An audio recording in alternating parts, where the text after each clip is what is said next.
எப்படி கிருஷ்ணன் எனப்படும் நான் இந்த மறக்க முடியுமா நிகழ்ச்சியின் மூலம் அவருடைய நடிப்பின் சாதனைகளை மறக்க முடியாத படங்களிலிருந்து சில விஷயங்களை உங்களோடு பகிர்ந்து கொள்வதில் மிகுந்த சந்தோஷம் அடைகிறேன். காலகட்டத்தில் சிவாஜி எம்ஜிஆர் மிகுந்த போட்டியில் இருந்தாங்க. ரெண்டு பேரும் பல படங்கள் நடித்து கொண்டு இருந்தாங்க. சிவாஜி சமூக படம், ராஜா படம் என எல்லா விதமான படங்கள் நடித்து கொண்டு இருந்தார். எம்ஜிஆர் பெரும்பாலும் ராஜா வேடங்களிலேயே நடித்து கொண்டு இருந்தார். கிரீடாதை படம் 1961 மார்ச் மாதம் 23 முதலில் எம்ஜிஆர் நடித்த சமூக படமாக வந்தது. அந்த படம் சின்னண்ணாமலை கதர்சனம் எழுதியது. எம்ஜிஆரோடு சரோஜாவி நடித்திருந்தார். அதற்கு போட்டியாக அதுக்கு முந்தைய வாரம், அதாவது 16/3/61 சிவாஜி நடித்த பாவமன்னிப்பு படம் சாந்தி, கிருஷ்ணா, புவனேஸ்வரி தேட்டரில் வந்து அது மாபெரும் வெற்றியோடு ஓடிக்கொண்டிருந்தது. இப்போ காலகட்டமாக இருந்த காலத்தில் தான் சிவாஜி எம்ஜிஆருக்கு தேட்டர்களில் போட்டி ஏற்பட்டது. அப்பொழுது சிவாஜி படத்துக்கெல்லாம் 3 விதமான செட்டு தேட்டர்கள் இருக்கும். அவர் ஒரே சமயத்தில் ஒரு மாதத்துக்கு 2 படங்கள் வீதம் 17 முறை வெளியிட்டிருக்கிறார். அதனால் அவருக்கு கான்ட்ராக்ட் உள்ள தியேட்டர்கள் எல்லாம் படம் இல்லாமல் மாற்று படங்கள் போடக்கூடிய நிலைமையே ஏற்படவில்லை. சித்ரா கிரவுன், சயானி ஒரு குரூப்பாகவும், சாந்தி, கிருஷ்ணா, புவனேஸ்வரி இன்னொரு குரூப்பாகவும், மிட்லண்ட், பிராட்வே, உமா, நூர்ஜஹான் இது 3வது குரூப்பாகவும் சிவாஜி படங்களை வெளியிட்டு வந்தன. இந்த சமயத்தில் எம்ஜிஆருடைய படமான பெற்றால் தான் பிள்ளையா என்ற படம் 66 வெளிவந்தது. அந்த படத்திற்கு அவருக்கு மவுண்டோலேயோ நல்ல தேட்டர் கிடைக்கவில்லை. கடைசியில் இந்தி படம் ஓடிக்கொண்டிருந்த ஸ்டார் தேட்டரை பிடித்து தான் பெற்றால்தான் பிள்ளையா படத்தை ஸ்டார் மகாராணி, வில்லிவாக்கம் நாதமணி போன்ற தேட்டரை வெளியிட்டார். காரணம் என்னவென்றால், பொதுவாகவே எம்ஜிஆர் ரசிகர்கள் தீவிர ரசிகர்களாக இருந்தார்கள். எம்ஜிஆருக்கு ரசிகர்களை காட்டிலும் வெறியர்கள் அதிகமாக இருந்தார்கள். சிவாஜியுடைய ரசிகர்களெல்லாம் பொறுமைசாமிகள். அதாவது ஒரு படத்தை பார்ப்பதனால் கூட பொறுமையாக பார்ப்பார்கள். அந்த படம் நன்றாக இருந்தால் சந்தோஷப்பட்டுக் கொள்வார்கள், மோசமாக இருந்தால் அதற்கும் பொறுத்து கொள்வார்கள். எம்ஜிஆர் ரசிகர்கள் அப்படி அல்ல. தேட்டர்கள் அப்பொழுதெல்லாம் தேட்டரை விரிவுபடுத்துவதற்காக வேண்டி, புகழடை செய்வதற்காக வேண்டி குஷன் சீட்டெல்லாம் பொறுத்து தேட்டரை அலங்காரப்படுத்தி வைத்திருப்பார்கள். எம்ஜிஆர் படம் போட்டால் படம் நன்றாக இருந்தால் சந்தோஷம் தரும் குஷன் சீட்டில் ஏறி நின்று குதித்து கும்மாளம் போட்டு ஆட்டம் போடுவார்கள். இதனால் தேட்டர்கள் இருக்கைகள் பாழாகுவதோடு தேட்டரும் பல பிரச்சனை சந்தித்தது. அதே படம் மோசமாக இருந்தாலும் கோபத்திலே கண்டெடுத்த திரையை அடிப்பார்கள், தேட்டர் மேல் கல் வீசுவார்கள். ஆகவே எம்ஜிஆர் படம் போடுவதற்கு தேட்டர்கள் ரொம்பவும் தயங்கினார்கள். மிட் ஏரியாவில் எடுத்துக்கொண்டால் எம்ஜிஆருக்கு பாரத் தேட்டர் தான் ஒதுக்கப்பட்டது. பாரத் தேட்டர் மற்ற தேட்டர்களை போல் முன்னணி இல்லாமல் பின்னாடி அங்கே ஒரு மூலையில் இருந்தது. சிவாஜிக்கு மின்ட் ஏரியாவில் கிரவுன் தேட்டர், கிருஷ்ணா தேட்டர், பிராட்வே, மகாராணி என முன்னணி தேட்டர்கள் இருந்தன.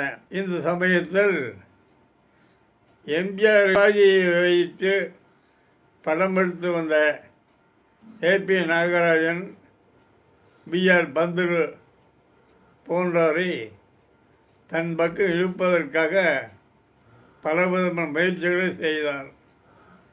அப்படி செய்து கொண்ட சமயத்தில் தான் நாகராஜன் சிவாஜியை வைத்து பல படங்கள் தயாரித்து மாபெரும் தயாரிப்பாளராக கூறப்பட்டார். அந்த சமயத்தில் ஏபி நாகராஜனை தன் பக்கம் இழுப்பதற்காக வேண்டி நவராத்திரி வெளியிருந்து பிரமாதமாக வெற்றி பெற்றிருந்தது. திருவிளையாடல் சென்னையிலே அமோகமான வசூலித்து எங்கள் வீட்டு பிள்ளை காட்டிலும் அதிக வசூல் ஏற்படுத்திய படமாக அமைந்திருந்தது. அப்போது ஏபி நாராயணன் குருதட்சணை, சிறுபால் பெருமை போன்ற படங்கள் எடுத்து கொஞ்சம் நஷ்டப்பட்டிருந்தார். அதை பயன்படுத்தி எம்ஜிஆர் ஏபி நாகராஜனை தன் பக்கம் இழுக்க முயற்சித்தார். ஏபி நாகராஜனும் எம்ஜிஆர் போனால் நிறைய பணம் சம்பாதிக்கலாம் என்றொரு தவறான ஆசையாலே நான் இதுவரையில் சிவாஜியை வைத்து படம் பண்ணியிருந்தேன், இனி எம்ஜிஆர் வைத்து பணம் பண்ண போகிறேன் என்று சொல்லிக்கொண்டு ஏபி நாராயணன் ஒரு பேச்சு சொல்லாமல் நன்றி விசுவாசம் இல்லாது, ஏனென்றால் அவர் சாதாரண கதை கர்த்தாவாக இருந்தவர் தான். அவர் இந்த அளவுக்கு பெரிய படாத அளவுக்கு உயர்ந்தது சிவாஜி தான். ஆகவே எந்த நன்றி விசுவாசம் இல்லாமல் எம்ஜிஆரிடம் அடைக்கலமானார். எம்ஜிஆரும் அவரை வைத்து நவராத்திரி போட்டியாக நவரத்னம் என்ற படத்தை ஏபி நாகராஜன் எடுத்தார். சிவாஜி நவராத்திரியில் சாவித்திரி கதாநாயகாகவும் 9 நவரசங்களையும் காட்டும் நடிகராக வேடங்களில் சிவாஜி நடித்திருந்தார். நவரத்னம் படத்தில் 9 வேஷங்களில் வெளியாகி எதிர்பார்த்த வெற்றியை பெறவில்லை, தோல்வியே அடைந்தது. அதனால் ஏபி நாகராஜன் மனமடைந்தார். மனமடைந்து சஞ்சலப்பட்டார். அந்த வருத்தத்திலேயே சிவாஜியிடம் சேர்ந்து அற்புதமான படங்களை செய்து படவிழாவில் தனக்கென ஒரு பெரிய புகழை பெற்றிருந்த ஏபி நாகராஜன் நாம் திடீரென பேராசைப்பட்டு எம்ஜிஆரிடம் இப்படி தவறான வழியில் படம் எடுத்து பணத்தையும் இழந்து புகழையும் இழந்து இப்படி கஷ்டப்படுகிறோம் என்ற மன வருத்தத்திலேயே அவர் ரொம்ப நாள் இருந்தார். அந்த மன வருத்தமே அவருக்கு மாரடைப்பை கொடுத்து மறுபடம் தயாரிப்பதற்கு வழி இல்லாமல் அவர் 50 வயதிலேயே மாண்டு போனார். அதேபோல் பிஆர் பந்துலு, அவர் கன்னட படவர்களில் பந்துலு என்றால் வாத்தியார் என்ற அர்த்தம், ஆசிரியர் என்ற அர்த்தம். அந்த பந்துலு தமிழ் சினிமாவில் சிறு சிறு வேடங்கள் நடித்து கொண்டிருந்தார். ஆகவே அவரை சிவாஜி தன் பக்கம் அழைத்து படம் தயாருங்கள், நானும் உங்களுக்கு உதவி செய்கிறேன் என்று சிவாஜி எப்பொழுதே மற்றவர்களுக்கு உதவி செய்வதில் தனிப்பட்ட ஆர்வம் உள்ளவர். ஏனென்றால் அவரும் கஷ்டப்பட்டு பெருமாள் முதலியாரால் சினிமாவில் நுழைந்து பெரும் புகழ் பெற்றவர். அதனால் மற்ற கஷ்டப்படுபவர்களுக்கு உதவுவதில் அவர் தனி சுகம் கண்டுபிடித்தார். அந்த வகையிலே அவரை பந்துலுவை அழைத்து பந்துலுவுக்கு கல்யாணம் பண்ணி பிரம்மச்சாரி என்னும் காமெடி படத்தை எடுக்க வைத்தார். அந்த படமும் வெற்றிகரமாக 100 நாள் ஓடியது. அடுத்து முதல் தேதி என்ற ஒரு என்ஜிஓவின் கதையை படமாக எடுத்தார். படத்தில் கதாநாயகன், அதாவது இந்த குமாஸ்தா ஏகப்பட்ட கஷ்டங்கள் அடைவார். கடைசியில் அவர் அடைவெல்லாம் கனவிலே கண்டவை என்று காட்டும்போது அந்த படம் தோல்வியை முடித்து விட்டது. மூன்றாவதாக தங்கமணி ரகசியம். நான்காவதாக சபாசு மேனா, அப்புறம் வீரபாண்டிய கட்டபொம்மன், கப்பலோட்டி தமிழன், இப்படி பல படங்கள் எடுத்தார். வீரபாண்டிய கட்டபொம்மன் மாபெரும் வெற்றி பெற்ற படமாக அமைந்தது. சுமார் 27 தியேட்டர்களில் 100 நாளும் வெள்ளியிடவும் ஓடியது. மதுரையில் அதிகமாக மதுரை நியூ சினிமாவில் 181 நாள் ஓடியது. அதற்கடுத்து தான் கப்பலோட்டி தமிழன் படத்தை எடுக்க வேண்டும் என்று பந்துலு விரும்பினார். ஏன்னால் பந்துலு பூர்வீகமாகவே ஒரு காங்கிரஸ்காரர், காங்கிரஸ் பற்று மிகுந்தவர், தேசிய பற்று கொண்டவர். அவர் சிவாஜியை வைத்து கப்பலோட்டி தமிழன் படத்தை எடுத்தார். அதில் ஏகப்பட்ட நடிகர். படம் நன்றாக இருந்தும் அந்த சமயத்தில் செலவுகள் அதிகம் பிடித்து சுமார் 7 லட்சம் ரூபாய் அந்த படத்தினுடைய இழப்பு ஏற்பட்டதாக அப்பொழுது பேச்சு கிளம்பியது. சிவாஜி அந்த சமயத்தில் அமெரிக்க அரசாங்கம், அப்பொழுது அமெரிக்காவில் கென்னடி அவர்கள் ஜனாதிபதியாக இருந்தார். கலாச்சார தூதுக்குழு அமெரிக்காவுக்கு வரவழைத்து அழைப்பு விடுத்திருந்தார். ஆகவே சிவாஜி அமெரிக்கா செல்வதற்கு தயாரி கொண்ட சமயத்தில் கப்பலோட்டி தமிழ் நஷ்டம் அவருக்கு மனதை உறுத்தியது. அதனால் எழுத்தாளர் மாராவை கூப்பிட்டு ஒரு நல்ல கதையாக சின்ன சுருக்கமாக எழுதி கொண்டு வாருங்கள், அது வெகு விரைவில் படம் எடுத்து அதை ரிலீஸ் செய்துவிட்டு போக வேண்டும் என்று சிவாஜி சொல்ல அதை பந்துலு விரும்பினார். அப்போ எடுக்கப்பட்ட படம் தான் பழைய பாண்டியா. அந்த படத்தில் சிவாஜி 3 வேடங்களும், எம்ஆர் ராவ் 2 வேடமும், மொத்தம் 11 நாட்களிலேயே எடுத்து முடிக்கப்பட்டது. அந்த படம் நல்ல காமெடி படமாக அமைந்து 100 நாட்கள் ஓடாவிட்டாலும் 60-70 நாள் என்றாலும் நல்ல வசூலை கொடுத்து தமிழில் ஏற்பட்ட நஷ்டத்தை ஈடு செய்து லாபத்தையும் கொடுத்தது. இதே போல கப்பலோட்டி தமிழ் பிற்காலத்திடையெல்லாம் நல்ல வசூல் செய்து சுமார் 50 லட்சம் ரூபாய் அளவுக்கு அதை சம்பாதித்து கொடுத்தது. சிவாஜியை வைத்து 9 படங்கள் எடுத்தார். முருகன்முத்து 10வது படம். ஆகவே சிவாஜி அந்த சமயத்தில் 58 அடிக்கு வந்த சிவாஜி 64 100 படங்களை பூர்த்தி அடைந்திருந்தார். ஆகவே 100வது படமாக வெளியிட எந்த படத்தை வெளியிடுவது என்ற யோசனையில் சிவாஜியும் நண்பர்களும் காத்திருந்தார்கள். அதே சமயத்தில் ஏபி நாகராஜனையும் படம் ஒன்று தயாரிக்க சொல்லியிருந்தார். அப்படி நாகராஜன் தயாரித்த படம்தான் நவராத்திரி எனும் புதுமையான கதை.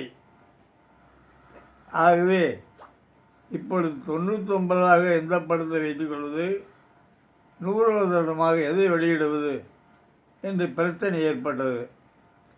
அப்பொழுது பந்துலு அவர்கள் நான் சிவாஜியை வைத்து 9 விளக்கு தயாரித்து விட்டேன், அது 2 முரடன்முத்து படத்தை தான் சிவாஜியின் 100வது படமாக வெளியிட வேண்டும் என்று ஒற்றைக்கால் நின்றார். ஆனால் சிவாஜியுடைய நண்பர்கள் முரளிமுத்துவை காட்டிலும் நவராத்திரி 100வது படமாக வெளியாவதற்கு நல்ல புகழையும் பெயரையும் தரும், அதுதான் சரியாக இருக்கும் என்று கூற சிவாஜி ரொம்ப குழம்பி போயிருந்தார். கடைசியில் நண்பர்களின் வேண்டுகோளின்படியே சிவாஜி நவராத்திரி படம் 100வது படமாக வந்தது மட்டுமல்லாமல் பிரெஞ்சு அரசாங்கத்தின் அரிய விருதான செவ்வாழை விருதையும் சிவாஜிக்கு பெற்று தந்தது. பந்துலு இந்த சமயத்தில் சிவாஜி விட்டு பிரிய மனம் இல்லாமல் இருந்தார். எம்ஜிஆர் பொறுத்தவரையில் சிவாஜி பக்கம் இருக்கும் தயாரிப்பாளர்களை எப்படியாவது தன் பக்கம் இழுத்து வர வேண்டும் என்பதில் குறியாக இருந்து கொண்டிருந்தார். ஆகவே யாரும் சிலர் பந்தளவுக்கு எம்ஜிஆரிடம் சென்று நீங்கள் எம்ஜிஆர் வைத்து படம் எடுக்கல என்று கேட்டு சொல்லியிருக்கிறார்கள். பந்துடு எம்ஜிஆர் நான் போக மாட்டேன் என்று சொல்லிக்கொண்டு இருந்தார். கடைசியில் எம்ஜிஆரே பந்துவை கூப்பிட்டு, நீங்கள் எந்த விதமான அட்வான்ஸும் எனக்கு கொடுக்க வேண்டாம், உங்களுக்கு இலவசமாக ₹1 கொடுங்கள், அதே அட்வான்ஸாக வைத்துக்கொண்டு படம் தயாரித்து தருகிறேன் என்று அவர் பந்துவை தன் பக்கம் இழுத்து கொண்டார். அப்படி எடுத்த படம் தான் 1001. அந்த படம் உண்மையில் நன்றாக ஓடியது. அதாவது 1965ஆம் வருடம் ஜூலை மாதம் 9ஆம் தேதி அந்த படம் ரிலீஸ் ஆனது. உண்மையிலே அந்த படத்தில் பாடல்களும் கோவா கடற்கரையில் எடுத்த பட காட்சிகளும் அமைந்திருந்தன. 1901 படம் உண்மையிலே எனக்கே பார்ப்பது ரொம்ப பிடித்திருந்தது. 9ஆம் தேதி 65ஆம் வெளியான அந்த படம் 65ஆம் ஜூலை மாதம் 31ஆம் தேதி வரையில் அருமையாக நல்ல வசூலோடு ஓடியது. ஜூலை 31ஆம் தேதி சிவாஜி ஏபி நாகராஜன் தயாரித்த திருவிளையாடல் படம் ரிலீஸ் ஆனது.